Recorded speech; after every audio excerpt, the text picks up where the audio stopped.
Well, welcome back to the Friday FARcast. It's me, Robert Phoenix, and it is Casual Friday. You know, like how you used to go to work and wear Hawaiian shirts on Friday or something along those lines. And that's why I'm a little on the tardy side today, sort of. I'm just using the casual moniker as a bit of a excuse. I actually started to prepare for the show. Let's play some music. Let's have a little musical levity, and then I'll come back and then I'll get into the show. Why don't we just do this right now?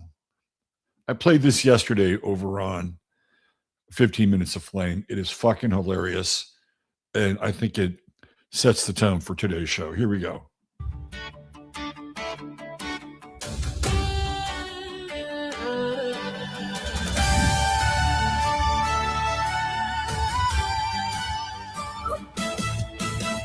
Welcome kids to our fine school. We teach the alphabet, what a jewel. A comes after Z, B is 3. Spelling, leering perfectly. Mayor Jacob Fry pander so hard. Eats Somali beans, plays the card. Gags on the plate to appease the vote. While we rake in cash, he stays afloat. Come on parents, trust our sign. Quality leering looks just fine. No kids play indoors locked tight, but millions flowing, what a delight. Don't drop your kids at Wally Leering Center. It's a total scam, pure fraud adventure. We'll pocket your taxes, laugh all the way. Somalia tops the fraud list every day. Math time here is super fun. 2 + 2 = 21. Count our cash, that's all we need. Tim Wall smiles, plants the seed. Empty building, ghost town vibe. Claim 100 kids, what a tribe. Tax money rolls in, thank you much. We'll spend it lavish, stay out of touch. Don't drop your kids at Wally Leering Center. It's a total scam, pure fraud adventure. Ilhan's wealth jumped to 30 mil fast. From zero to riches, no questions asked. Keep your head buried deep in the sand. Ignore the raids, it's all so grand. Let us scam away, no one will care. Your ignorance makes it beyond compare. Tim Wall says mass import is great. One country floods the welfare state. Never a problem, never a glitch. Congregate here, get filthy rich. Don't drop your kids at Wally Leering Center. It's a total scam, pure fraud adventure. We'll enjoy your taxes, thanks a bunch, folks. Fraud kings forever, what a sweet hope. Don't drop your kids at Wally Leering Center. It's a total scam, pure fraud adventure. Just look the other way, let it all slide. Minnesota's Wally forever wild.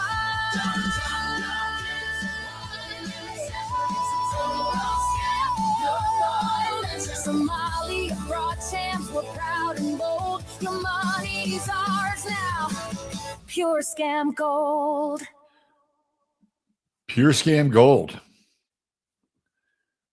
Indeed. How does that not put a crooked smile on your face? Let me take these off for now. How does that not put a crooked smile on your face? If Nashville were all that, they would have made that song. Maybe somebody from Nashville did. And we just don't know how they've been tickling the AI.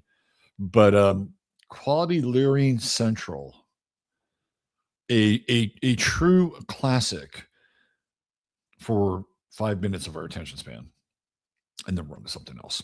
How is everybody today? It's me, Robert Phoenix, and I am here flying solo as I did not have a much of a runway to put together today's guest or for today's show. So ultimately, in probably about 25 minutes or so, you are the guest, and I will put the link in the chat. So you have to be in the chat in order to be a guest. and you get to call in and give your take, your opinion, ask questions, whatever you want to do. So ultimately, you're my guest today. And sometimes the audience is actually the best guests there are. Am I right? And if not, we'll make it so. We will make it so. We will speak it into existence. You'll speak it into existence. We'll speak it into existence together. We're in it together. Aren't we? And what are we in? That's really the question. And kind of, the existential question of the day. Where are we? Well, so before I go too far down that, well, why don't we wait? We'll wait for a few more people here to show up and populate. I'm telling you, man, there is a place for AI in that way, right? There's no fucking way that pre-AI technology allows people to, number one, create an AI. That song is all AI. It's all AI, perfect pitch, right? And then you get the visuals. Do you know how much that would have cost? Like just using like CGI, and even if you use something like Pro Tools and loops and samples and had somebody come in and do a voiceover, it would cost a lot of money and a lot of time. And now, you can just dial up and there it is. Even today's thumbnail. Well, that's not really courtesy AI. I actually did it today and I put it through a filter. But most of you who watch the show know that, I do use AI at times to create the thumbnails. And look, it saves me a lot of time. And I'm not a graphic arts major, although I can fuck around a little bit on Photoshop and it actually looks halfway decent at times. But even with Photoshop, you can't even have Photoshop anymore. You got to rent it. You got to lease it from Adobe. That was a hard one when I bought this computer one time. It was used. I still have it. Great computer, big, massive. Like it's got a lot of storage, right? This is what I was going to run my show off of. And for a while I did.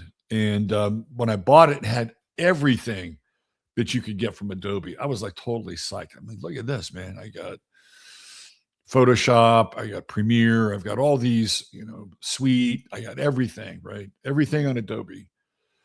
And then I was playing with the video function. I was like, let me get in here, roll up my sleeves and, get my hands dirty. So I started to learn, how to create videos through Adobe. And I made my first video, but it was in a format that I needed to convert to like an MPEG, MP4. And I couldn't do it. Like I'm looking all around the software. I couldn't find it. So I went to Adobe and it's like, oh, you can convert your files here. And it was a honey trap. So I did it. I put my file up. What did Adobe do? They saw where it was coming from. And they basically said, hey, you could use this if you have the code that shows us that you're leasing this computer or you're leasing this program. And I just had it, kind of a pirate version. And I was fucked because I didn't have it. And their image was pasted on my screen and there was nothing I could do about it except go in and delete everything. And it was like, that really took the gas out of that balloon, I have to say. And it's like, fuck Adobe. Fuck Adobe. But getting back to the whole AI thing, it is, there are certain things with AI that I've had people approach me and say, you can turn all of your shows. AI can go in and just aggregate all of your content from your shows and create a book. I'm not necessarily opposed to that if it can do it, but again, there'd be a learning curve and I'd have to figure it out, and certainly would save me a lot of time and transcription.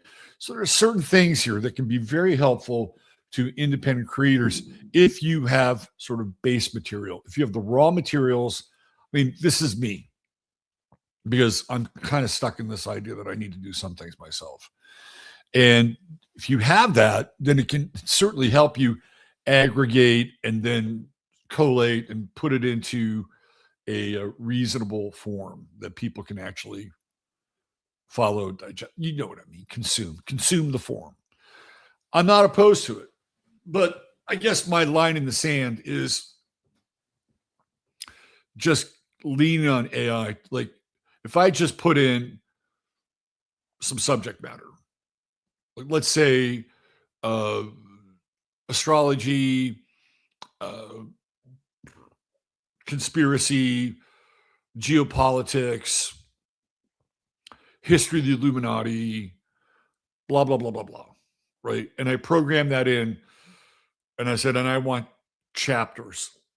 Give me chapters on all of these. AI could probably do it. And some of that stuff, probably most of it, I'm familiar with or know about. But it feels like cheating to me. Like, where is the human in it?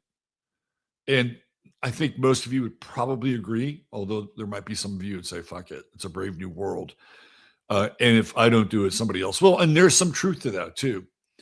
I've been watching these YouTube videos on Tartaria, and somebody is cranking out these AI videos on Tartaria.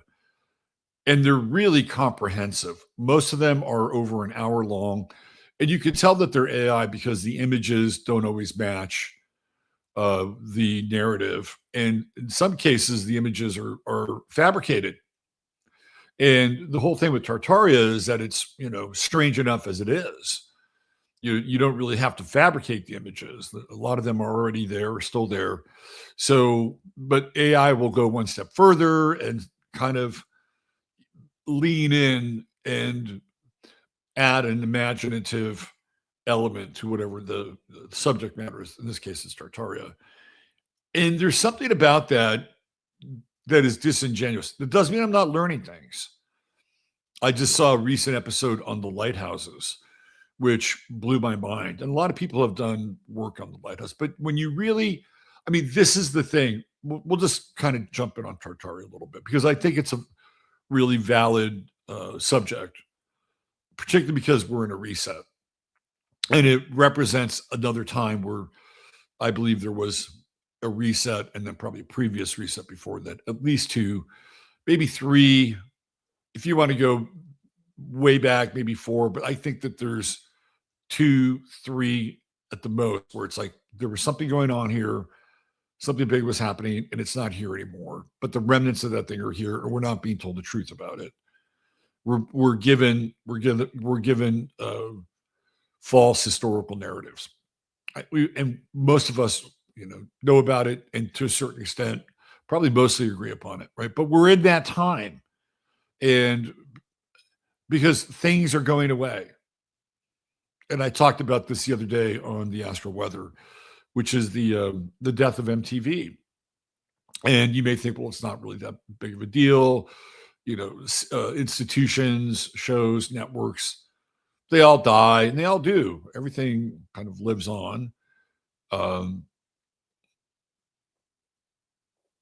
just trying to think of who doesn't, who lives on that. It's like, can you please just go the fuck away? For a long time, it was Henry Kissinger. It's like, when is this guy going to fucking die? What was Kissinger? 101, I think, 102. But these things go, right? But it's kind of like the memory that goes along with it, the sense memory, the collective memory. It is relegated now to the dustbins of our most recent history. And if the internet, most notably YouTube, where these things are stored, goes away, it goes away. So YouTube has become this sort of collective field of our most recent memories, and maybe in some cases not so recent. But that's a long, long, long sort of walk around the block to say or to ask the question, where are we? Where are we now? Just right here on the 16th of January, 12:50 p.m. You can say, well, hell, I'm in Starbucks. That's where I am. And that's a legitimate answer, right? Or I'm in my home and I'm watching this. Legitimate answer. That's probably the most legit. This is where I am right now. But this is more about the collective we in terms of the story, the narrative, the evolutionary arc. So why don't we just before I get into really what the four pieces of I think are of interest now that are in the thumbnail are, we'll go through each of those and sort of break those down. And before I do that, let me do this. Let me go in and see who's here. Give a little shout out to some folks. Fran Santelli is here. It's great to see you. I was thinking about you before the show today, by the way. I'm like, and this often happens with me. And maybe it happens with you as well. I hope it does, because it means that we're connected. It means that we have a network that I call the internet, not the internet, but the internet. And it happens a lot, as an astrologer, somebody who works with people, I'll think, I haven't heard from so-and-so in a long time. And I haven't done a session with them for a long time.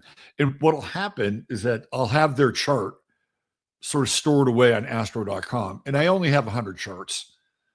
And it forces me to save the ones that I really want and recycle. I don't want to have like 10,000 charts. I don't collect things in that way. So if I haven't heard from somebody in a long time, I'll delete their chart. And I swear to God, I can't tell you how many times I've done that. Somebody will reach out to me. It's like, oh, I just deleted your chart. Like, we're connected. We're on this wavelength. And yesterday, there was a client who had left a message on my service, and I went in because I was going to reach out, and I had just listened. We'd already had a brief connection and said I'd get back to you. Acknowledgement. Okay, good. So I was doing the getting back part, and I was listening to their message, and I ended their message, and I was just about to text them, and then they called me, and it was like, well, I was just about to, you know the story. I was just about to call you. I was just thinking about you, right? And I think that those things are really important because it reminds us that we are nodes of consciousness. And that we live in a non-local universe, although everything in our universe tells us to be binary.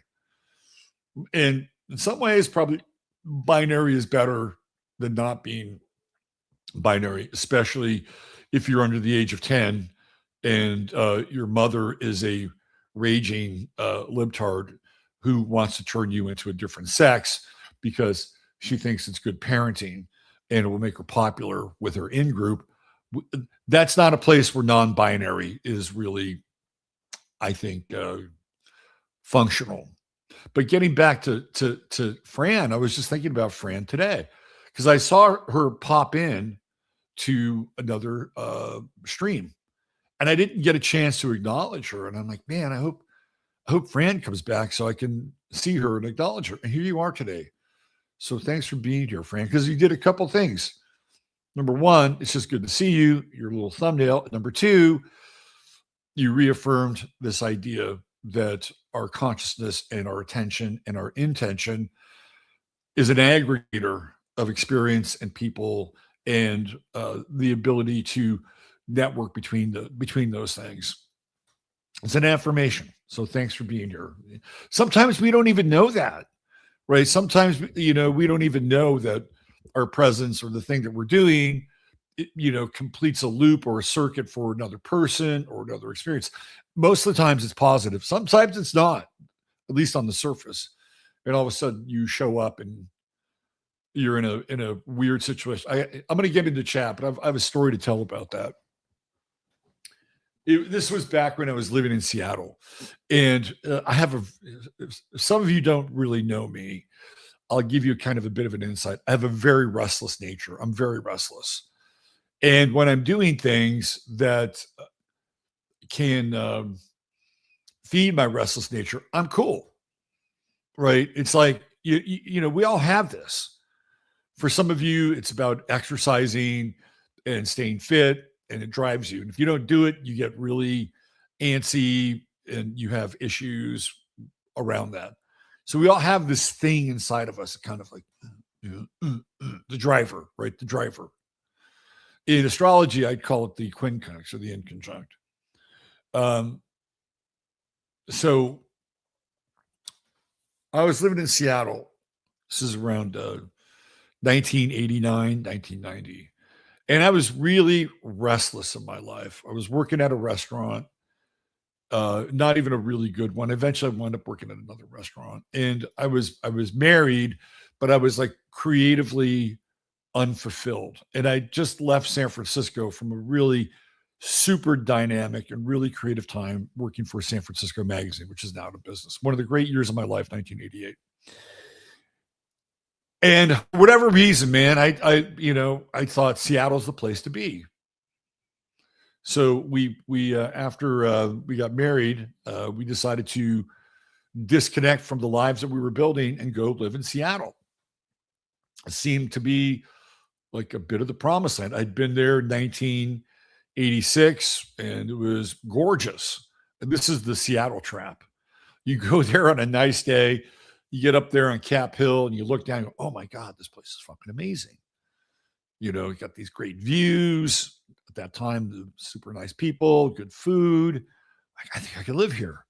How is this place not more popular? How did I not think about this before? So it's like Seattle, here we go. When I get up there, and this is when grunge is breaking. I think we land in 1989. And it's somewhere in that 89, 90 period where I'm, trying to figure things out, right? And I'm working at these just like, little shit restaurant jobs, and I'm not happy. And this is kind of every now and then I'll go through these periods where I get restless and I get unhappy. And so I've got to figure out how to deal with the restlessness. And so usually it's a creative thing, and I'll try to find something creative. So at that time, I think, okay, no, let me get back to the grunge part. And then we'll move it forward into this music thing. So I heard Burn It Clean by Mudhoney, and it was one of the first songs that I heard after I'd moved there. And what was really interesting, there were these two guys that worked in radio and at record stores in San Francisco, and they had moved to Seattle. And there was this record store on 24th Street called Aquarius Records, which I used to go to. It was a super cool record store. I loved Aquarius Records because you'd always get like interesting cutouts and imported stuff.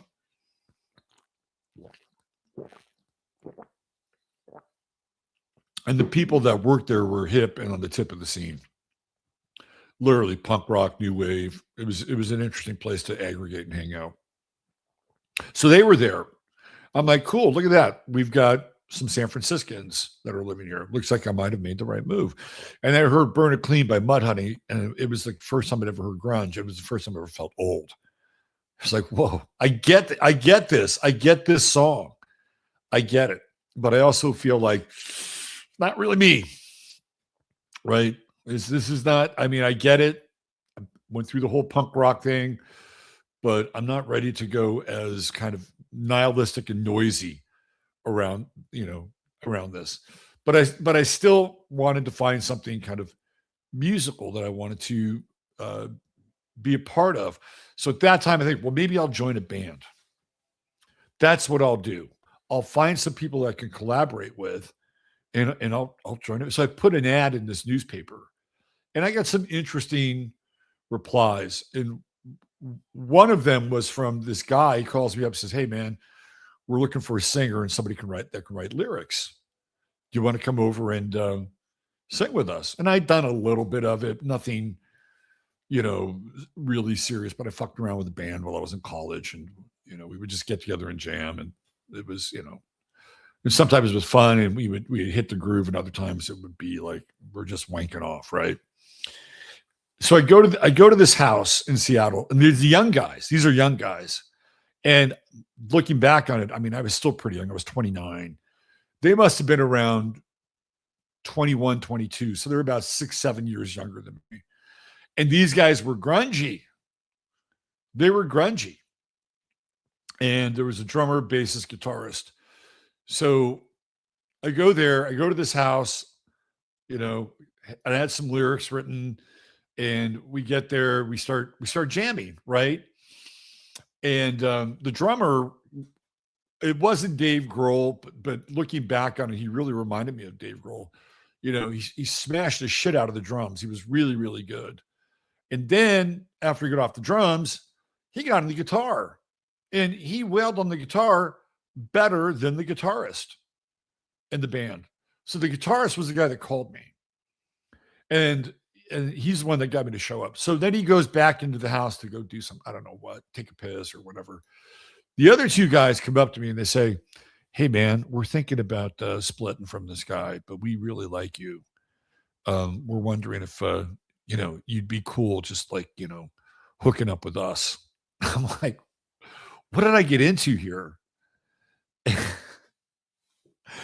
The guy comes out from the bathroom and he says, "Hey, it was really great. Let's all do this again together." And the other guys are kind of like, they're breaking up, right? They're like looking down. And I said, I don't know. And he said, "What do you mean? I don't know." I said, "Well, you may want to talk to these guys because I think they've got a different idea about where the band is going." And he's like, "What?" And then it all comes out. And there I am watching the band break up. Right? There I am watching the fucking band break up. And like, "Dude, you were so fucked up at that party the other night. It was like really, really weird. And it was really hard to be around you. And, we had to defend you. And we didn't like that because, it was really indefensible." And he's trying to so, "I can't believe this. I can't believe you're doing it." I had to walk out. I was like, okay, maybe this is just a sign. Right. But it's one of those things, right, where, I played a role in that experience. It wasn't maybe the role I wanted to play, but I played a role in that experience. And this is kind of the random nature of, showing up and being part of this thing that we call life, even though we're not, directly connected in a lot of ways. So, yeah, weird band story. The other thing that happened is another guy who had lived in San Francisco moved to Seattle, got in touch with me. This guy named Antero Ali. And some of you may know who he is. He's a filmmaker, an occultist, very into Crowley. And he would do these kind of Kenneth Anger-esque films. And he saw my little ad in the music arts zine. And at that time, I put in for something different. Like I was really into mixed media and wanted to do something where it was a combination of like live performance and film and video, just things that were kind of out there. And I thought, well, this is an interesting area. It interests me. So maybe I can find some like-minded people to do that. So he saw that. He called me up. And I must have had about an hour conversation with Antero Ali. Some of you, like I said, may know of him. If you don't know him, you can look up his work. I think he passed away about 3 years ago. So that was part of my Northwestern sojourn, and it never really turned into anything related to rock and roll or multi or mixed media, but not for the want of trying, right? But it was a call to deal with my restlessness. And my restlessness has driven me to do any number of things, including what I'm doing today, right? This helps me deal in some ways with my restlessness, my restless nature, my restless spirit. And I know a lot of you have it as well, and we're sort of beautifully and blessedly restless. And I think when we stop being restless, let me just qualify this for a second. Being restless is part of the creative function. It is, because the journey through restlessness is the journey of our spirit. That's what it is. And if you have a restless spirit, then what you have is you have a spirit that is looking for something that is going to touch it, move it, transform it. And people say, well, restlessness it's bad. I don't really believe that. If you're an artistic and creative person, you will be restless. And you can find something for a while and you can create that thing. And for however long it is, that restlessness can be healed, or for a while it can be integrated. But it's the restlessness is a creative drive. You look at somebody like Steve Jobs, that motherfucker was ruthlessly restless. And he was always, trying to, create something new. There's something in the spirit that cannot just, I wouldn't say be in the moment, but it's something in the spirit that does not settle for whatever consensus reality is dishing up based upon the choices that the individuals made up until that point in time in their life. So if you have a restless spirit, listen to it. It's there for a reason. It makes you difficult as a person at times to be with, because some people will say, well, just relax, just, kind of accept things the way they are, just be okay with life in general. If you're okay with life in general, then, you can be at peace, and you can just, simply live from that place and not have any expectations. And there is some truth to that. I don't want to completely throw that out the window. There is some truth to that, because there are some times where you're not able to do certain things. You're just not. You may be sick. You may be physically infirm. You may have life circumstances at certain times that just are like if you have young children, really young children, and your role is to be a parent, your restless nature has to take a back seat. It just does. You can't just say, well, I'm just too, and people do it. Don't get me wrong. They do it, but they punch holes in lives when they do it. And it has in some ways, a very deleterious downstream effect on that person in generations to come. I mean, it's one area where look, there was times when I was a parent and I was restless, but you have, but it's like, okay, well, what do I do with that now? Right? How do I deal with that restless nature in a situation where I'm in a fixed position and I can't move out of this? Right? So even in that world, it forces you to be creative. It forces you to deal with your restlessness in a way that, and I did, I took my kid everywhere when he was young, and everywhere. So it was my way of dealing with my restlessness as a parent, to bring him into a lot of different activities. You're on my bus now. You're going to this concert. You're going to this restaurant.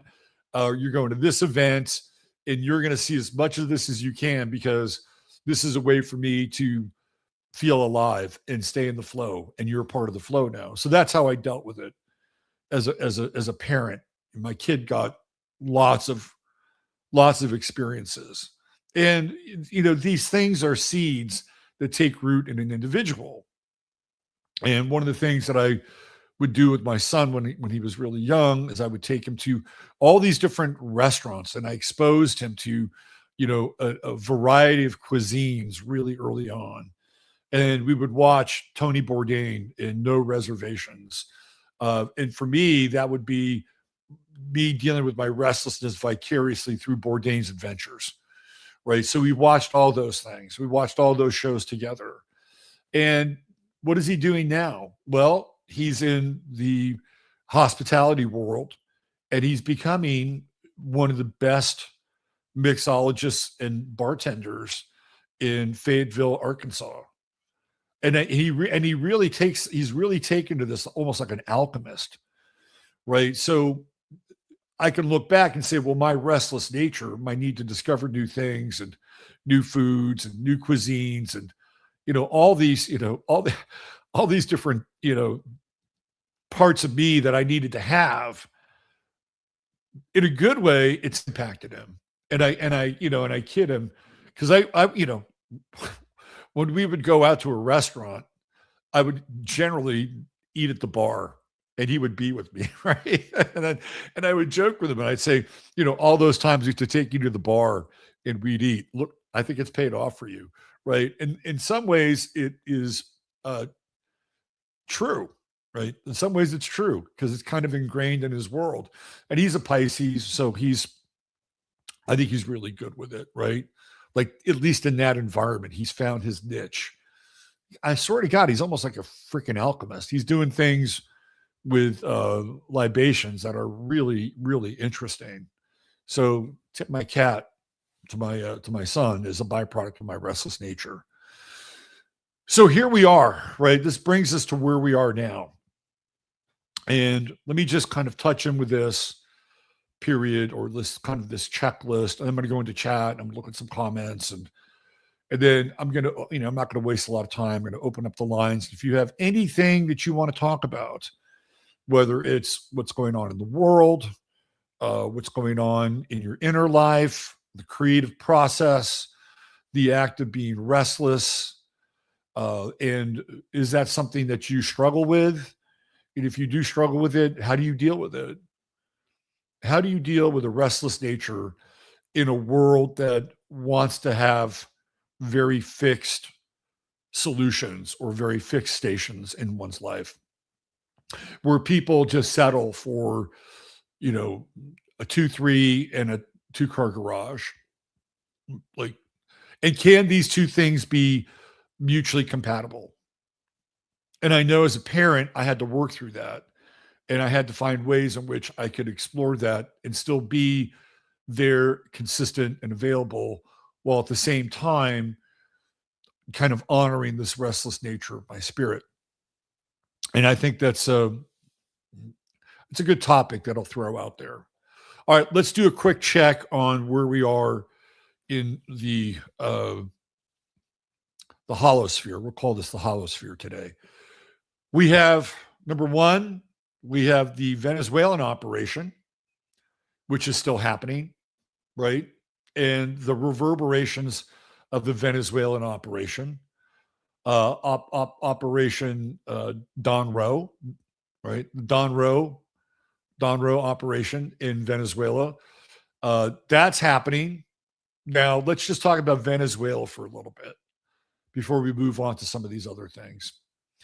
We had Russ on last week, and the fashion narrative of Venezuela and Maduro just doesn't really add up. The guy's got like 6 different clothing changes as he makes his way towards the United States in whatever various vehicle he and his wife are. And what's interesting is you didn't see any pictures of his wife in any of those shots. It was just him. I don't know, maybe she's got her own transport, or maybe she was in the back of the plane or something. Who knows? But, where are things at with Venezuela currently? Is the Machado government has not been embraced or accepted. Like Machado just gave Trump her Nobel Peace Prize. Wow. Trump didn't win, but, he's winning by default. Machado gave him the Peace Prize. Here you go, Senor Trump. Here is the Peace Prize for you. You are the Prince of Peace in the world, Senor Trump. So Trump is now, by default, the recipient of the Nobel Peace Prize, thanks to Corina Machado. Now, it's said that Machado is Israel's candidate to run Venezuela because she's a Zionist. It was also said that Maduro was not a dyed-in-the-wool Zionist. And he was somebody who had spoken out against Israel and Gaza, so they didn't like that. They wanted to remove him. But now they have their own candidate that they were now. Trump has not publicly backed Corina Machado. And some people believe that this is him pushing back on his Zionist handlers. Say, This is my country. Trump has always wanted Juan Guaido to be the head of Venezuela. Juan Guaido. He brought Juan Guaido to the United States when he was president and did a State of the Union, and Guaido was there in D.C., in the Capitol, part of the State of the Union, introduced him, called him the true president of Venezuela. Now, Juan Guaido, you can look this up, is a Freemason. He's a high-ranking Freemason. So Trump, I believe Trump is part of the Freemasonic order. Now, it may not be your typical Scottish Rite order. It could be, because I believe they have orders within the orders themselves. And we're not even talking Scottish Rite or York. We see sort of the porch Masonic order, but there's orders within the orders. And I've seen Trump receive these kind of laurelette honors and degrees. And it's like, what is this really about? What is he really getting here? What are they really giving him? And I feel like they're doing this thing with Trump where they publicly display giving him some kind of laurelette or honor or award that is really much more occulted or esoteric versus just, the Kiwanis Club or the Rotary or something like that. So this is just my feeling about Trump, is that he does belong to an order, but it's an order within an order. Now, the order within the order probably is a suborder of the greater Freemasonic brotherhood and fraternity, of which we know that Juan Guaido was a part of. So there's a reason why I believe Trump has been pushing back on Corina Machado. It's because it's not his candidate. Now, are these two, can you be a Juan Guaido and still be beholden to, your Zionist overlords? And the answer, I think, clearly is yes, because my feeling is that this is what Bolsonaro was about in Brazil. Same deal, right? And Bolsonaro had gone to Israel on a number of occasions. I believe his sons had set up some kind of either company or capital fund, sort of hedge fund thing in Israel. So there was this, kind of internecine relationship between Bolsonaro, Brazil, and Israel. And so I think Bolsonaro, Guaido, Milei, they're all kind of part of the same network, and they're all heavily Trump-backed.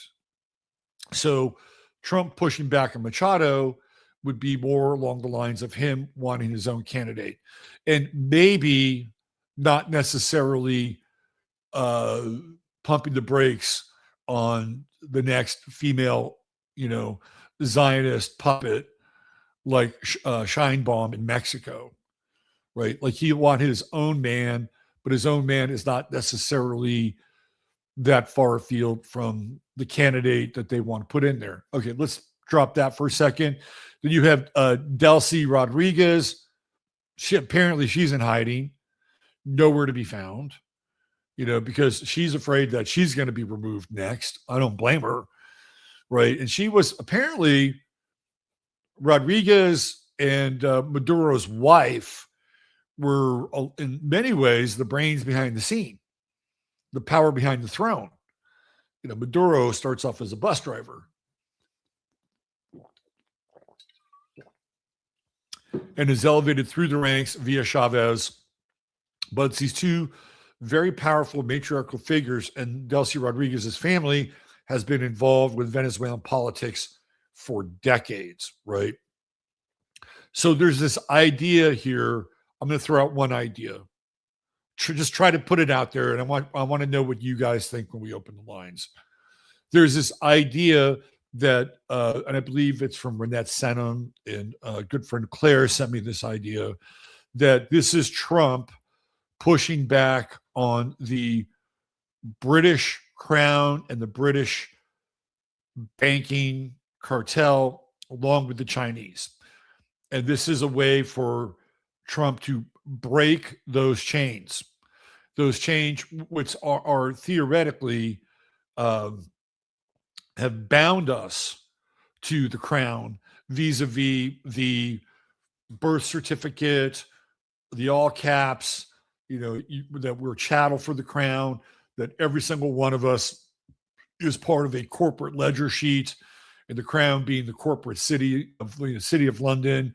Like, so there's this idea that Trump is breaking that down.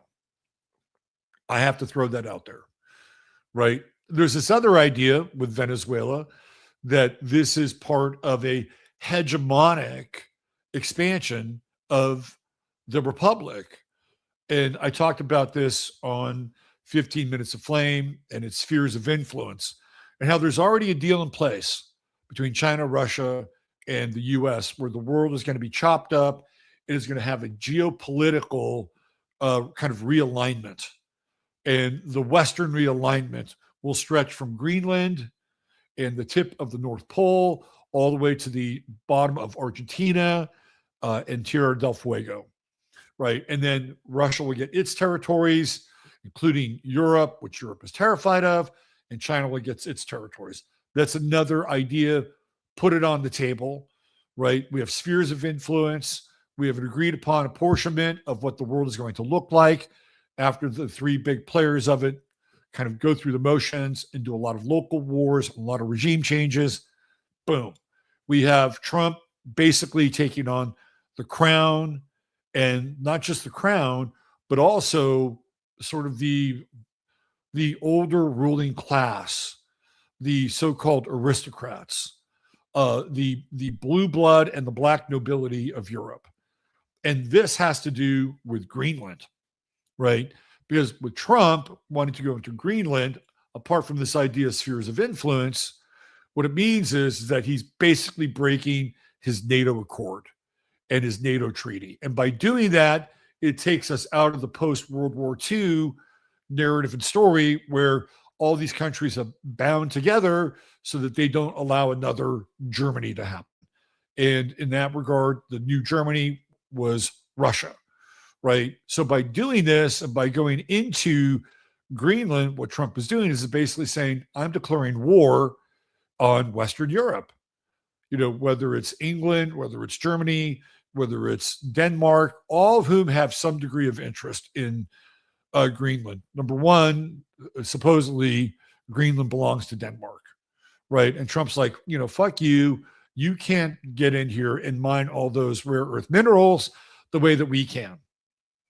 You're squatting on this territory and you're not doing anything with it. And for a real estate developer like Trump, you got to be fucking kidding me. He sees that and says, we got to build shit here, right? There are things to be done here. This is, whether you think you can do anything with the permafrost in a limited period of time, they've got about 5 months there that you can actually do things without having to, dress in 3 layers. That's a whole other discussion altogether. Now, some people might say that, well, guess what? If the poles flip, then all of a sudden Greenland isn't icy anymore. Greenland becomes, it becomes relative to its name, right? It becomes Greenland. And maybe there was a time when Greenland was green. And beneath all that ice and that permafrost is, the remnants of an entirely different civilization with all the attendant technology that goes along with it, right? So maybe this is part of the narrative as well. I'm just telling you, from a surface level, from a street level, Trump sees Greenland and says development. Now, the other thing that Trump has going on right now, this includes, these are the 2 areas of the thumbnail that we're talking about, right? That I said just before Trump became inaugurated, and we had Evan and we had David here on that Sunday night, the Sunday night before the inauguration of Donald Trump, when the sun was at 0 Aquarius and Pluto was at 1 Aquarius, that what we were going to see with Trump was a version of the new Caesar, right? And that with the backing of the technocratic Silicon Valley bros, right? Peter Thiel, and all of his buddies and Sam Altman, that there's this idea that that democracy is dead, the republic is dead, that we are that where we move to next is a civilization that's ruled by technological and intellectual elites, a breakaway civilization, and that we have these city states, and these city states are all kind of run a bit differently, right? But one of the things that's important to the creation of this new model, right? This new model that has nothing to do with democracy or, the sort of the rule of the people, right? Is that the person who is in charge of that has to play a Caesar-like role. Caesar-like role. And that's what we're seeing with Trump, is he's playing this Caesar-like role. And I've done a lot of like legwork and footwork on this. And that when somebody comes to power, when somebody seizes power, what do? One of the first things that they do is they annex land. And Trump did that at a surface level by renaming the Gulf of Mexico to the Gulf of America. It was a kind of a superficial annexation. He's clearly done it with Venezuela. By removing Maduro, Venezuela is now under this sort of model of annexation. And he's looking at that for Greenland, and he's looking at that obviously for Canada. Now, that's another part that we have to talk about, is where is this going? Now, this is the annexation part. This is from the tip of Greenland down to the tip of Argentina. This idea of the North American Republic, we'll call it that. Years ago, back in the 90s, when we talked about this, people did not celebrate it. It was called the North American Union. And, when I saw Bill Cooper in Olympia, Washington in 1990, kind of mind-blowing, right? Like at that time, I was just voracious and getting my head wrapped around all these ideas as much as possible. And so Bill Cooper shows up one day in Olympia, Washington, and gives a talk. And I have a first-run copy of Behold the Pale Horse. And there were some interesting things about Bill Cooper during that 2-day talk, some of which I found startling. Let me wrap my head around this. I need to kind of integrate it into my body of knowledge. And there was another part of me that felt like he was still figuring it out. And it's kind of like this backdrop that I have. There are all these different pieces. And when you read Behold a Pale Horse, there are all these different pieces that he kind of kludges together and says, okay, this is kind of where things have been and where they're going. But he doesn't really come out and say, and during that weekend, he didn't really come out and say anything truly definitive. He said some things that were declarative, but they weren't truly definitive. And it felt like, looking back on this, like I was at the sort of the genesis of Bill Cooper's journey through his life and the exposure of truth.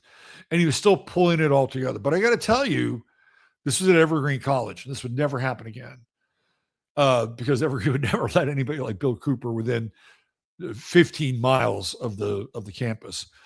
Those 2 days, this was in the sort of the gymnasium hall where they would have speakers, guest bands, whatever. Those 2 days were full. They were full.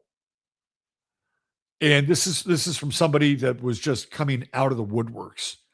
And it was kind of mind-blowing. It's like, wow, look at all these people. And it felt like we're on to the game, right? We're totally onto the game. But during that time, he talked about the North American Union. And subsequently, it would come up in other pieces, right? Other sort of transmissions, groups. And the North American Union being a union between Mexico, Canada, and the United States. And when they did NAFTA in the 90s, people in the conspiratorial world saw this as inching us one step closer to the North American Union. And that as a result of that, we would have a different set of laws, bylaws. We would not be running off the Constitution. It wouldn't be like Mexico and Canada all of a sudden embraces the Constitution. It'd be something very, very different. In fact, I think I've even seen sort of the paperwork around that and some of the, the declarative statements and bullet points around that. The other thing that they talked about was something called the Rainbow Money Exchange. And the Rainbow Money Exchange would be going from dollars, which were green, to money that looked like more than just green. And we're kind of there. Let me just pull a bill out of my wallet. We're kind of there. Like dollars don't look the same. Let me just see here.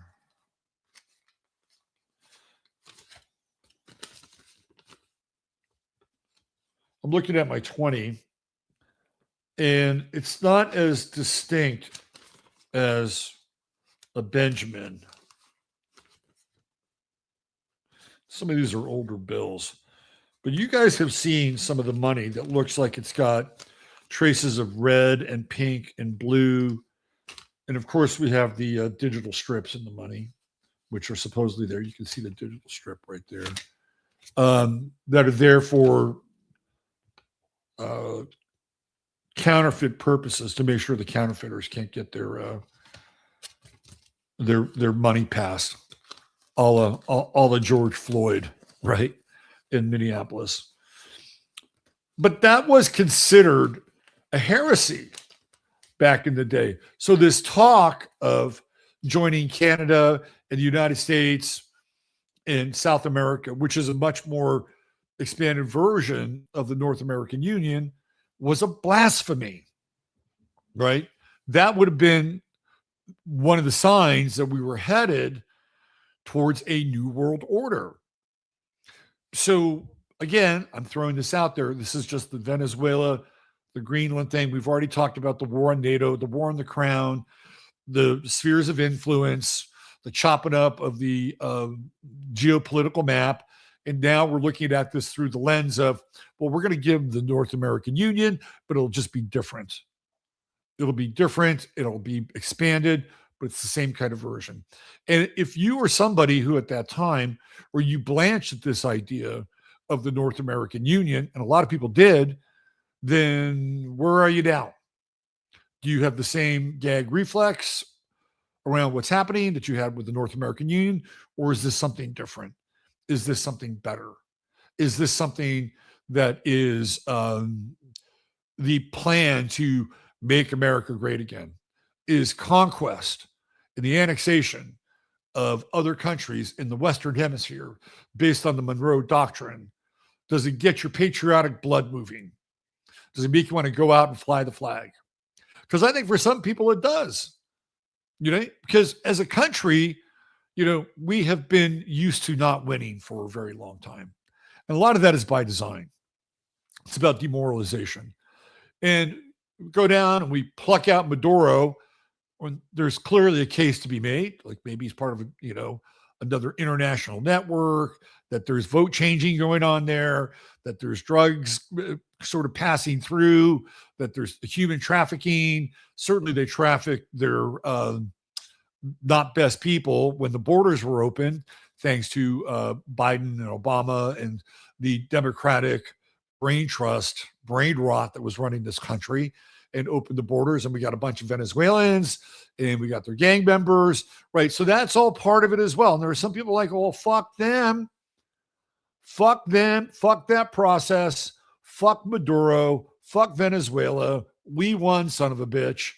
We kicked your fucking ass there. Sit down.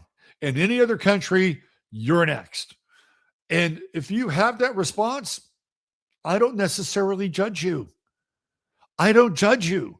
You know why I don't judge you? Because we've been shit on for a long time. We've been put into the blender ever since Obama said, well, I think it's time for us to lead from behind. We're going to lead from behind now. Okay, well, what did that even mean? We're going to let the rest of the world drive the agenda? No. At least, here it's like, hey, look, we're the ones. We're the engine. We're driving the train. And I don't blame you if you feel that way.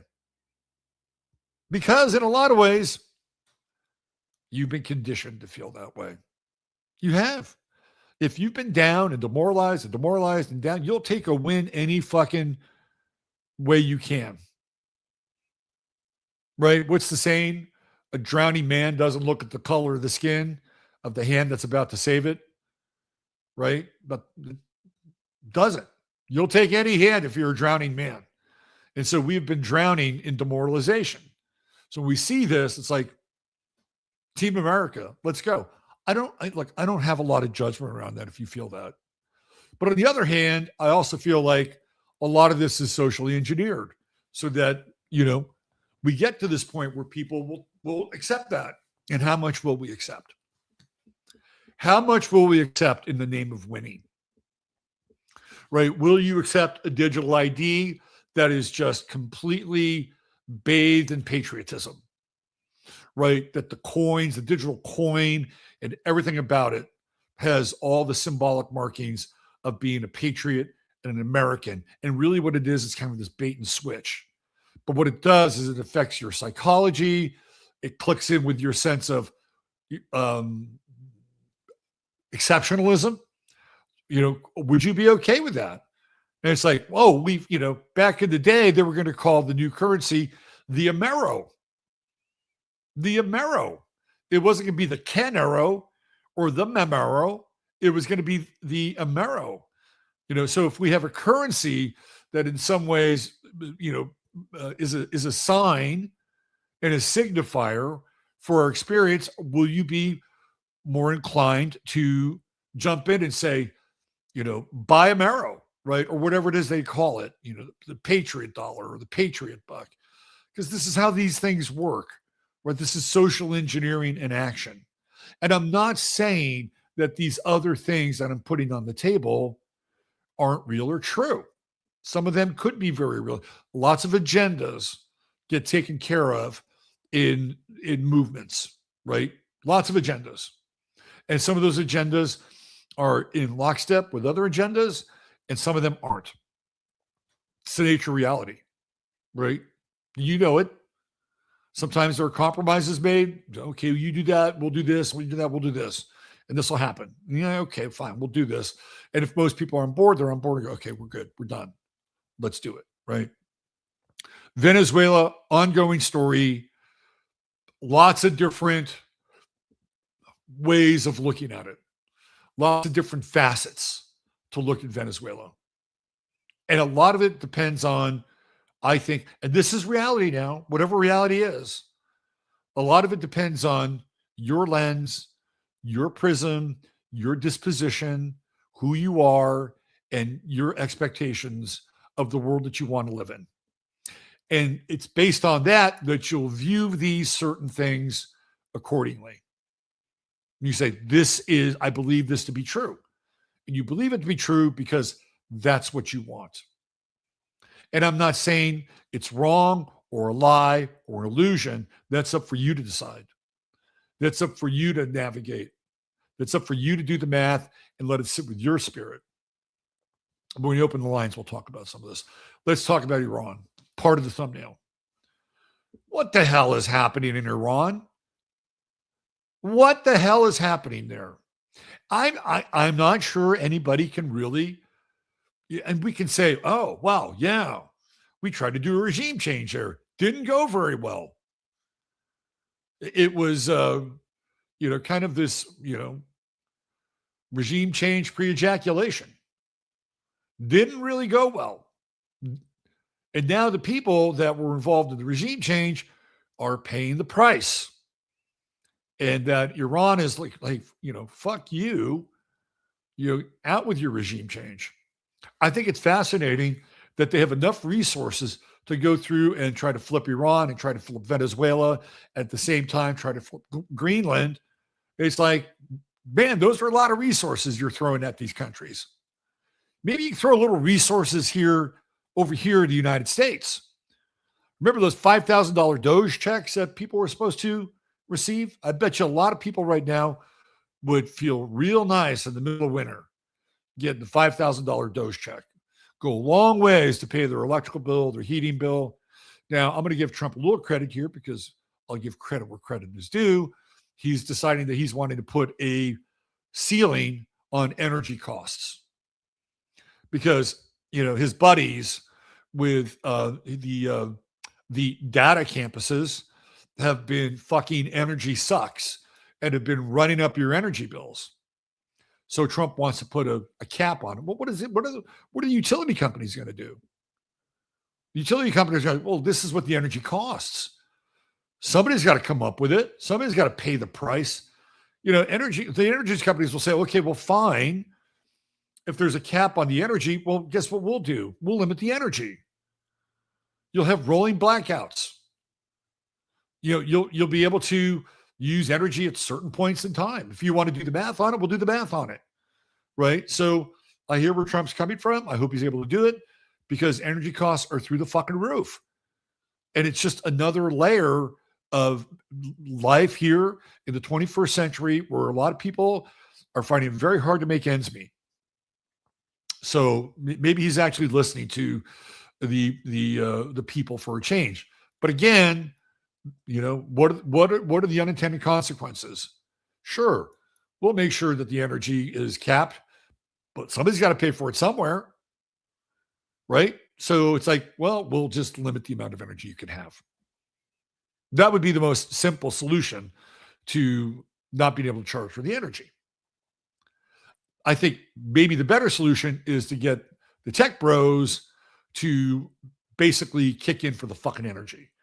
That's what I think, right? Just, have something like give them an energy tax. And I know they don't want to be taxed. Give them an energy tax and reroute some of that money back to the local municipalities so it doesn't crush the people who are actually paying for their data centers. Let's talk about Iran. What the hell is going on over there? Regime change didn't work really well. Now they're snuffing it out. Netanyahu wanted Trump to go in and finish the job, and both Netanyahu and Trump pumped the brakes on it. They pumped the brakes on it. Why? So the theory is that Iran has a whole fleet of missiles that they have lined up and could completely overwhelm Israel. And that if Trump was going to take this next pass over Iran and go in and finish the job and, send in the Mercs, there's a fair amount of naval carriers that are in the Gulf of Oman and the Arabic Peninsula, right? They're there. So they're there and they could theoretically launch a strike if they wanted to. But Iran is kind of back against the wall. They're in a back against the wall situation. And they've got nothing to lose. So maybe what happened with Netanyahu, because Netanyahu told Trump not to do it. Hold off on that. Because they don't want the heat in Israel. Right? They're gonna want to solidify their position or break down Iran's infrastructure more so that they can't do it. Just go back and look at Venezuela. What happened in Venezuela? There were insiders. There were people that paid off Maduro's military people to make sure that their radar was down. I guarantee you, there were people on the fucking payroll. And they want people on the payroll in Iran so that if and when the time comes, they have the same flip the switch moment, they're defenseless, and they get Venezuela 2.0. But it's not going away. Iran is not going away. And in my estimation, Venezuela, South America, they're just getting started. Let's talk about Minnesota. Minneapolis, ICE, boots on the ground, ongoing conflict there. Now, I'm a person that said when Trump goes after the Somalis and what's going on in Minneapolis, you've got my attention. Because up until now, he's been going into places like Chicago, Los Angeles, Portland, and basically pulling out dishwashers, cooks, the low-hanging fruit, right? The low-hanging fruit of immigration. The Somalis in Minneapolis are not low-hanging fruit. This is a massive infestation, infiltration, and cluster that has been put there by previous administrations and has accrued a significant amount of power and political positioning, most of which, as we've seen, is corrupt, incredibly corrupt. And it's like there's another state in the country, and it's not even Minneapolis anymore. It's Somaliapolis. And so I said, when he does this, he's got my attention. He's got my attention now. Now, what he does around this is going to be a whole other story. Hold on one second.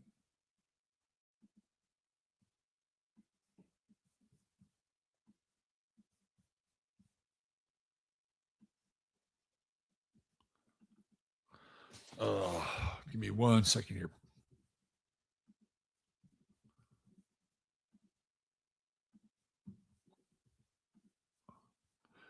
I'm wearing a number of hats. So I have to put this hat on.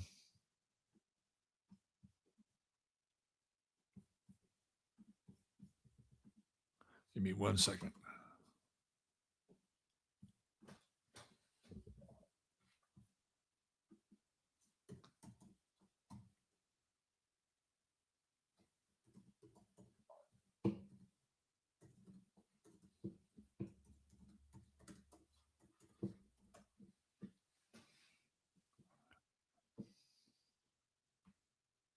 Okay. Let's get back to the show. All right. But for all intents and purposes, it's like a civil war. Kind of. It has the feel to it, right? Like we're at war with one of our states. And this gets back into the astrological positions of Neptune and Aries and Saturn in Aries. Okay. Done. And Saturn in Aries, which I've talked about before, go back to 1968, riots on the streets, Chicago, Democratic National Convention. It's kind of playing out that way again. So that's going on. So we have conflict in all these different spheres. And then in the other corner of the thumbnail, we have Jeffrey Epstein. And I can't help but feel and think that a lot of this is the remedy for Epsteinitis. Now, I've heard and read, like many of you have, that one of the things, like apparently Charlie Kirk, before the end of his life, had all these epiphanies, including, finding out that there was free energy. No, I'm just kidding about that one. But apparently Charlie Kirk had found out that Jeffrey Epstein is alive and well and living in Israel. That's one of the things that supposedly came out. I, for one, never believed that Jeffrey Epstein, number one, committed suicide. Didn't do it. I also didn't believe somebody killed him. I firmly believe that what happened in that jail in New York is that Jeffrey Epstein was extracted and removed from that cell. So I don't have a problem with Jeffrey Epstein being in Israel. I've heard rumors that he was actually spotted in Greece. And if you've been following sort of these migrations of people from Israel to Greece and Cyprus, there's a lot of them. And Jeffrey Epstein would fit right in. All he'd have to do is grow a beard and he looks older now. So this Epstein thing, I think, is really significant. And a lot of people say, well, it's over. It's old news. It's like, no, because people who are connected to not just the government, but multinational corporations that have huge amounts of power and sway with the government, like Bill Gates and Microsoft, are connected to Jeffrey Epstein. And those people have been put in, they've been put in jeopardy, right? They're compromised. So they will do what people tell them to do. So we live in a compromise. And I think it's way more intense and deeper than people understand or know. And they're all on board. And so they'll do everything in their power to not have this come to the surface, name names, walk of shame, right? Because if that does happen, everything comes tumbling down. The whole Jenga tower falls apart. So I feel like a lot of this was on the table. Like these were the plans. This was, we were going to move into this kind of hegemonic acquisition of property, people, space, resources, etc. It was all going to be part of the plan. But the acceleration and the rapidity of it and everything happening almost simultaneously feels in many ways like an effort to occlude, block, and push the Epstein material out of the mainstream media, because we'll be talking about these other things, which we are. But I wanted to put it up on the thumbnail because I feel like it's part of what is going on right now. The more that Trump can do, the more that he can get on the global chessboard and move pieces around, either by negotiation or force, the less downtime there is, the less media space there is for the Epstein stuff to be brought up, ruminated, even the Charlie Kirk stuff. Just move on. And I didn't put Charlie Kirk up there, but it's like, move on. There's a lot of really weird fucking questions around Charlie Kirk that have not gone answered. And Candace Owens is out there on an island, and now she's talking about Charlie Kirk as being a time traveler. It's like, okay, Candace, interesting thought. We may have all thought that at some point in times in our lives, believe it or not. Not a unique perception. I've often thought that myself. But that's another thing that's been swept under the rug, right? We're not going to look at Charlie Kirk anymore. Just gone. We're going to have kind of a big party send off. See you later. Trump's going to hug Erica Kirk. JD Vance is going to hug Erica Kirk. We're going to have a TPUSA moment, and we're done. We're done. We're through talking about it. And Tyler Robinson, whoever he is, whatever he is at some point going to become part of the public discourse again, and would not be surprised if they Jacob Rubenstein the guy, and he's just not available for trial, right? Anyway, those are the things I'm putting out there. It's a lot to put out there. We started off with restlessness, the nature of the restless spirit, creativity, how do you deal with the restless spirit, to all these geopolitical events going on. And some people are really on board with them because they think that there's another layer of gamesmanship and strategy that is being played out. Some of them are like, this is a desperate attempt for Trump to make sure that we don't go down the Epstein rabbit hole. We don't go down the Charlie Kirk rabbit hole. We don't go down the Israeli rabbit hole, right? And so there are a lot of different points of view around this. And for the next half an hour, this is your time to chime in and give me your point of view. So what I'm going to do is I'm going to invite you guys to come in. And if you want to join in the conversation, we'll take about a half an hour worth of calls, maybe a little bit more. And I want to see where you're at, where your thoughts are, if you have questions. And the topic is wide open. But let's keep it within sort of the subject matter that we've talked about. The restless spirit, truth, the current version of the multiverse, the various interpretations of reality, truth, illusion. There's a lot there. There's a lot of meat on the bones. So come on in and we'll start taking your calls. In the meantime, let's talk about True Hemp Science. True Hemp Science is your one-stop shop for all things CBD. And in times like these, let me tell you, CBD is your friend. It is an ally. It is a nutraceutical ally for you to be able to live your life in a way where you're balanced and you can make decisions and choices that are going to be in your best interest because you're not going to be reactive. It helps you get into that homeostatic state, right? Where you can see the needs of your spirit, you can see the needs of your body, but you're not going to freak out. And in fact, the prolonged use of CBD, especially the tinctures, they're going to help your cells. They're going to help with things like inflammation, free radicals. Think of it as giving your body a lube job from the cellular level. And that's not even including the gummies. The gummies are great for sleep and they're great for everyday reality. But I wouldn't suggest you take some of the gummies every day because some of those gummies are take me away Calgon. And you need to be able to be in a place where you're okay with that, right?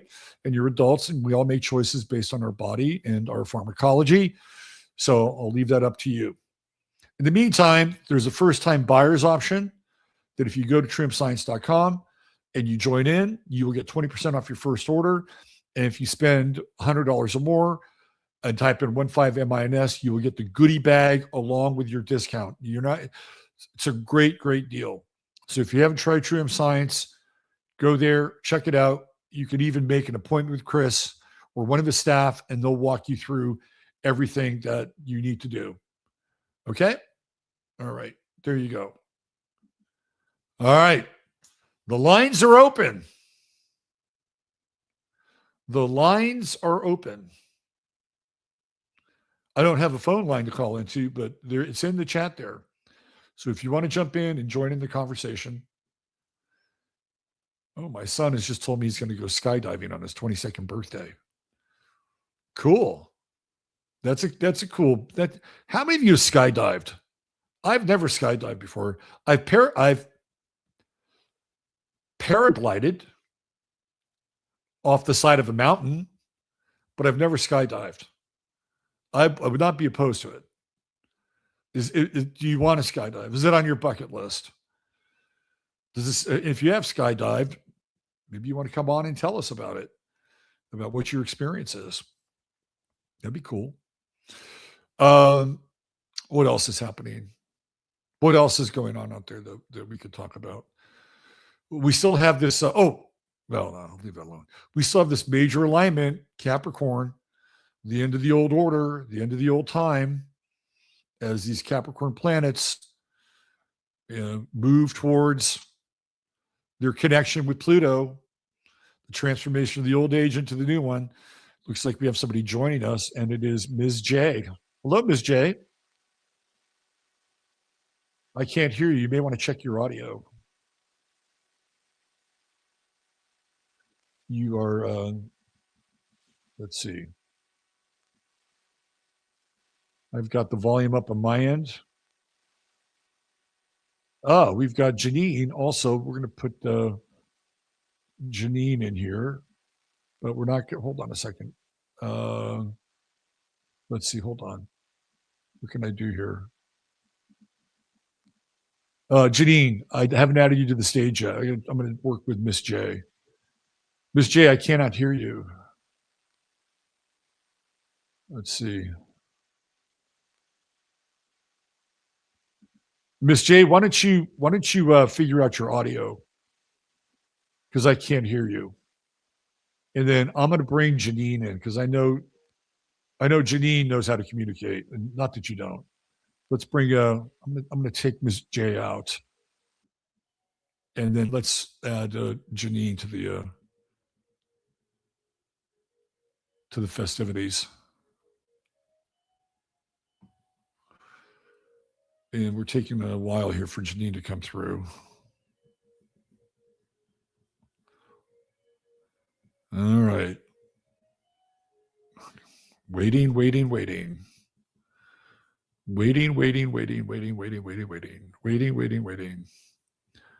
Let me do this.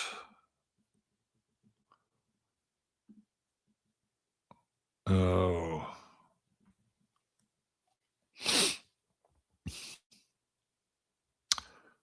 StreamYard is being finicky. All right, looks like Barbara Boots is ready to go. Let's bring Barbara Boots on here. Barbara, you're putting these youngsters to shame with your tech ability and knowledge. So I don't know. I'm getting doubles here, so something's not quite exactly right here. Well, you have to turn off echo on your side. There's an echo cancellation. Or you have to close the YouTube window because you probably have YouTube open and this open. Yes, I do. Yeah. Okay. All right. So I laid a lot out there, and I know you probably have a lot to say. So where are you with all this, Barbara? Well, I just had a couple of thoughts. You talked about Venezuela and the expansion of the North America, the America's sort of free trade zone. I just wanted to say, from 2002 to 2004, I was actually on the negotiating team for the FTAA, which was under George W. Bush, which was designed to integrate all of the Caribbean, North and South America, and Central and South America into one zone, free trade zone. Yep. And my particular sector was agriculture, rather what they call SPS, which is sanitary phytosanitary, meaning plant and animal health. And our negotiating team, we started this thing in Panama City, and then eventually moved to Puebla, Mexico. But our particular negotiating team for agriculture included 9 different agencies, some of whom were the regulatory agencies, and some who were, had more latitude to negotiate. USTR, State Department, FAS. Those were looking at more the picture of trying to balance things, whereas the regulators were in the background saying, we can't do that according to the Administrative Procedures Act. You can't do this, you can't do that.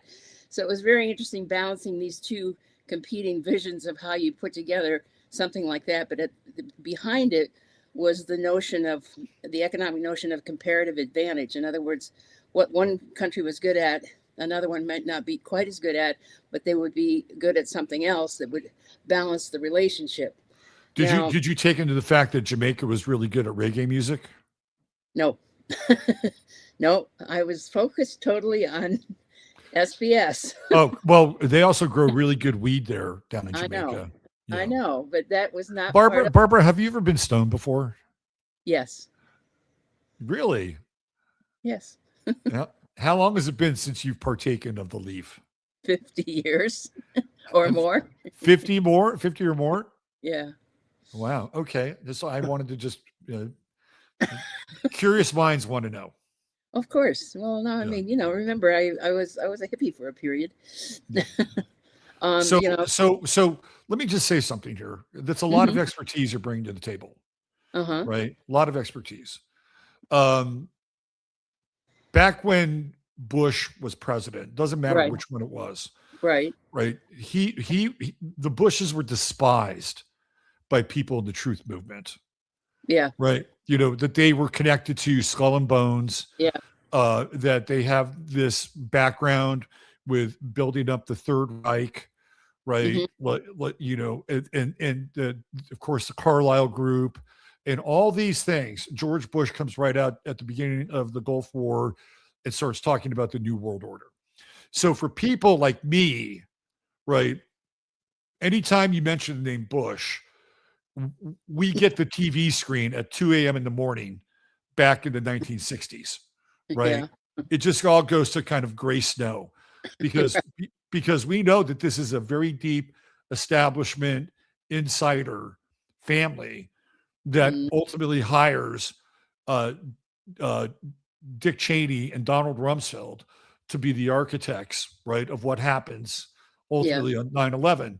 So while all of this is happening under the rubric of governance and economy and setting up structures and orders that are theoretically going to be beneficial to people, right? And that's part of your job. For people like me during that time, this is like one of the worst fucking things that could happen because we didn't trust these people and we still don't. Yeah.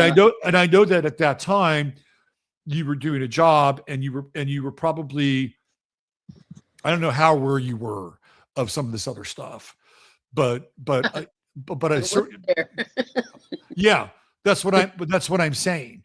Right. Yeah. So you're bringing this up because the apparatus for these things has been in place for a while. Right. And you were part of that. You were part of it. The other part of it was, looking at the history of, trade relations over the centuries, for example, the Silk Road in China, when they opened up that route, the people along that route prospered. I mean, that's very broad overview. The whole idea being this, everybody should benefit. That was kind of the underlying. But you could have bilateral trade agreements without bringing people into kind of a new form or structure of government and society.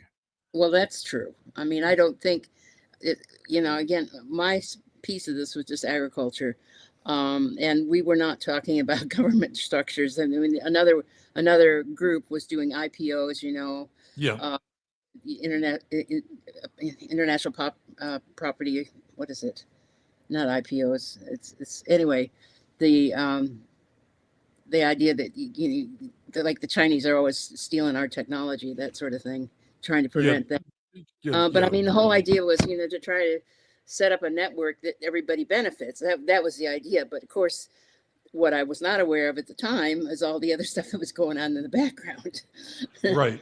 And right. So, but I mean, that was the rationale behind these efforts.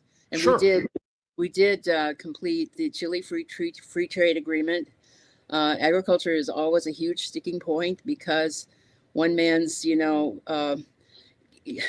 trade barrier is another man's, scientific protection against bringing in animal disease such as mad cow or med fly, that sort of thing. Yeah. So, I mean, it was complicated, but it was really kind of amazing to watch, like the USTR representative. They talk tariff lines, on like, because they each item, tomatoes, tomato paste, chopped tomatoes, diced tomatoes, every single one has its own number, and they'd be talking numbers and not the items. And it was like, watching this was just kind of surreal how they just knew these numbers and they were trading them back and forth and making all the regulators really nervous because what are you trading here? What can we allow? So it was really interesting, but how it's translating now, hard to say, but yeah. So that's I just wanted to bring that in. So you were Barbara Boots on the ground. I was then Barbara Yoder. I know, but I'm just making a joke here. Barbara Boots, right? Yeah. Yeah, I was on the ground. I got really sick in Pueblo too. I mean, some kind of food poisoning. It was horrible. Yeah, you don't want that to be a part of the trade agreement. No. No. Yeah. No. But the second thing I wanted to bring up were the midterms. Mm-hmm. That you didn't cover that there, but then but I just saw an interesting video that just wanted to raise or bring up that that Gavin Newsom's Prop 15 prompted the other red states to, go ahead and do redistricting on their own. And by sort of conservative estimates, it wasn't just Texas, but it was also Florida and Kansas, Missouri, and Ohio. And by doing that, they estimate a pickup of a total of 15 seats, Republican seats, solid Republican seats. Second thing is the Supreme Court is looking at the. But if they all work for Israel, does it really matter? Well, it's Pluto and Aquarius, okay? If these are AIPAC candidates, right? Yeah, that's the problem. That's a problem all around. But I mean, I think you still have better luck with a Republican seat than the Democrats, because the Democrats are just completely hive mind, and they I Well, look at listen. A lot of the Democrats are batshit crazy. I know. I mean, let's just be honest. Yeah, But but I I mean, have, but anyway, I've also experienced the cultivation of the hive mind with MAGA. They have yeah, their own hive mind. I know. The thing is, you need to really be thinking on your own. But I guess my feeling is you have a better chance with the Republican side than you do with the Democratic side. All you can do is chip away and get more people like Thomas Massey in the picture.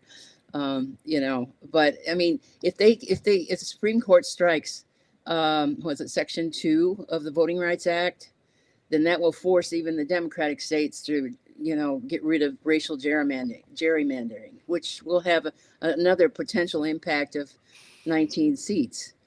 So I just wanted to bring that up, wondering what you thought about that. And I so I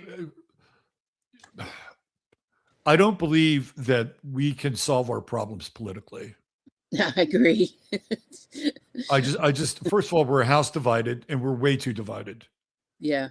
I mean, I think that you were alive, active, and aware during a period where the space across the aisle wasn't so wide. Yes. And you could have people on the Democrat side and the Republican side talk and kind of work through. And Nixon, for all of his supposed faults, was really good at this.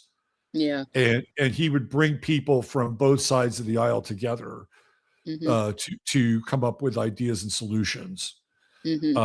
So I think that there was a time where there could be kind of an interesting check and balance and synthesis. That's all really gone out the window now, and everything is, boiled down to these encampments. It's polemics all the Yeah, way. totally. It's really disheartening to see how people can't, rationally discuss an issue from multi points of view. Yeah. So I mean, and as you pointed out, astrologically speaking, we have Pluto in Aquarius. We have all of these other things going on with the outer planets that makes things down here very unstable. That you can't pick a direction and feel convinced that you're on the right path. I think that's very true. Yeah. You can't. Yeah. But I mean, all you can do is, I guess, look inside and see where your own truth lies and follow that. I mean, and not get too exercised by. At the end of the day, that's what it all comes down to. Yeah, all the noise that's around us. But it's hard sometimes because it's such a loud cacophony of voices out there that just won't listen to each other. Yeah, and there's a lot of competing voices as well. Absolutely. And they're all barking at your attention. Anyway. Well, we got some people that want to jump in here. So, yeah. Do you have any news on Enki for us? Yeah, tomorrow and Sunday, I'm doing obedience trials with him. Trying again. We've been practicing here. Yeah. He's going to turn 5 next month. So I'm hoping that. Well, he seems to be demonstrating that he's matured a little bit and is not quite so scattered in his attention, but we'll see. All right. Well, good luck. I hope you have a lot of fun with him. Yeah. Okay. We'll see you later, Barbara. All righty. Bye. All right. Let's bring on our good friend, Liddy Lou. What's happening, Liddy Lou? Hey, Robert. I'm here with my mom at the beauty shop. Can you believe it? Yeah. I can believe it. Look at her. Mom's getting her hair done by Carolyn. Hi, Carolyn. Hi, Carolyn. He says hi. What's the name of her beauty shop? Let's make her beauty shop. We're at Salon 205 in McKinney, Texas. All right. If you're in McKinney, Texas, go check out Salon 205. And Carolyn will put blue dye in your hair. Not exactly, but she takes great care of Mom.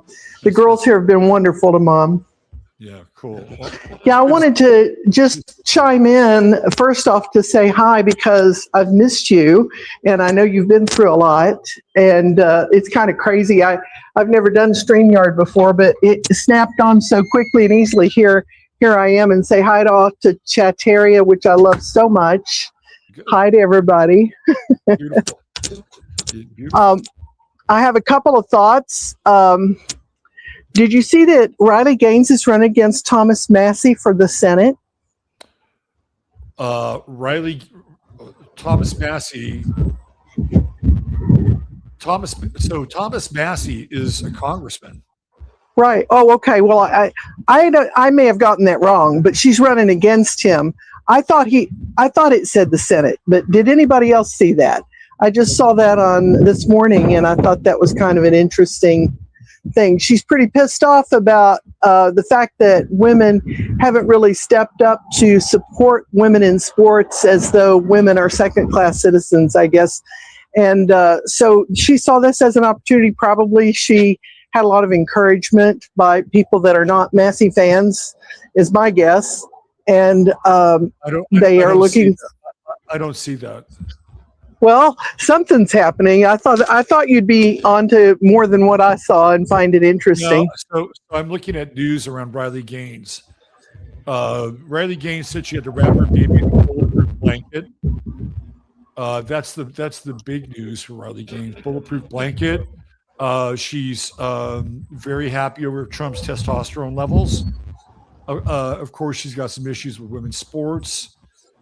She went to the Supreme Court to give her testimony about trans athletes. I see nothing about her running for Interesting. office. Well, you know what? It was probably those bots, is all I can say. See how bad they are? Just come here and you'll find out what the truth is. Well, I'll have to check into your news streams.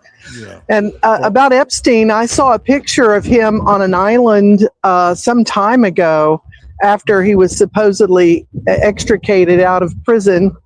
And so it's pretty evident that he was partying on the beach. And I think there's so much more going on with that Epstein story, especially in regard to eugenics and you know, the races and all that they were trying to do as far as creating humans. And then I don't know, it's crazy. You go down that rabbit hole, it's just really crazy, especially when you get into the undersea, underwater stuff and the Atlantean stuff. So the story about Epstein has something to do with eugenics, though, because, Bill Gates is a big eugenics. His family, his father was really invested in that program. And this is not just about Trump. To me, this is a world situation, a global situation. And there's a lot invested into the game. Yeah, I agree. And but we're here, and he's a big part of it. And there isn't a day that goes by that we're not dealing with, his legacy, his presidency, and the impact on it. So, well, listen, Liddy Lou, so good to see you. It's great to see you. Tell everybody there hi. Give Joan a big hug. Where's my producer when I need it? Where's my producer? Bye. Bye. Can you?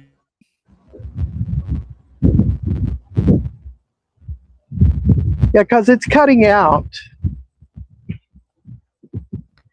You might be out of range. You might be out of range there with your signal. You got room. Yeah, I only have a small signal. Sorry, Robert. I'll let you go.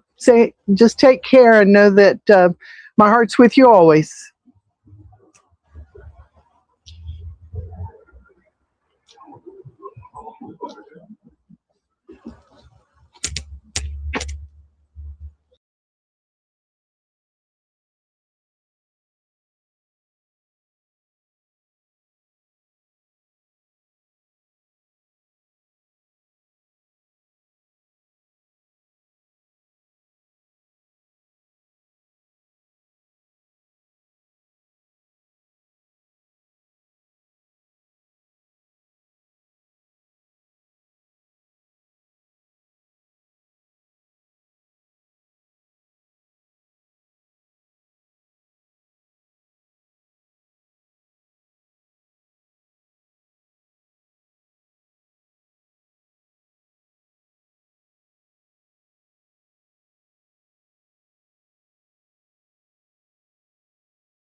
Okay, we're back. Sorry about that. The connection went glitchy, so I had to go out and come back in. Let me put the text for the Liddy Lou. Thank you for joining the show, being a part of it. I'm putting the link back in here. There we go. And if there are other people that want to jump in, we've got maybe about 10 more minutes worth of calls, maybe 15 minutes. And this is your opportunity to get in on the stream and tell us what you're thinking, what's going on, what you feel about. Is Janine still here? Let me see if Janine's here. Well, she's still in some state of stasis. All right. So, by the way, Liddy Lou, her mother is, I believe, going to be either 101 or 102 this year. So, how about that? How about that? That's something, isn't it? She's in good shape, but I've met her mom. Lucid, funny, clear, very cool. Very cool. And the beautiful thing is that her family is all involved and they all have, taken on the care of her mother. And she's got sisters and it's super cool. All right. Looks like Janine is back. Let's see if we can get Janine in here.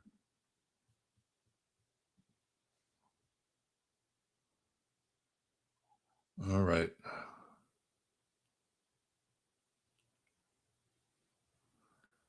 There we go. Okay. We're having a hard time here. All right. Janine, I don't know why we can't get you on. You are cycling through. Okay. Going once. We're gonna go for another 5 more minutes, unless I get some people that jump in and we have a strong signal and can get you on the show and hear what you have to say. So we'll be back just in case on Sunday night. If we'll be back on Sunday night Astro Live. And I want to just say, I don't always reply to comments, although sometimes I do on the stream. I just want to say thank you to everybody who sent your good vibes and prayers and good thoughts and your healing wavelengths in my direction this past week. It really means a lot, and thank you so much for caring. It's really humbling, very humbling to experience something like that. So, from the bottom of my heart, thank you. I really appreciate it. And it's been a real blessing and a real inspiration as well for me to keep going in many ways. So you don't know often how you will impact somebody like that, but you've impacted me profoundly. So thank you. Thank you so much. All right. Looks like we've kind of reached the end of the digital road here. So thanks for being here. I hope I gave you something to think about and ponder. And I think if there's anything that we can take away from this, it's something that Barbara said. And it's about finding the truth within you. And the truth within you sometimes is a very uncomfortable place to be. And that truth can be a personal truth that is important in your life, something that you need to listen to and abide by. And nothing else will suffice except for that very personal truth. And then there's a universal and cosmic truth, which is also connected to your own inner truth. And that's really important as well. And a lot of times those truths have nothing to do with the world that we live in. And in fact, in many ways, the world that we live in rejects those truths. And the hardest place for us to reconcile that is within ourselves. And once you become reconciled with it, your life doesn't necessarily get easier, but from that point forward, it gets a lot more real. All right. Thanks for being here. This is Robert Phoenix. I'm signing off for now. Much love to all of you. Thanks for showing up. Don't forget truehempscience.com and Silver Botanicals, our friend over at Silver Botanicals as well. That's it. See you on Sunday night. Have yourselves a great weekend. Go Niners.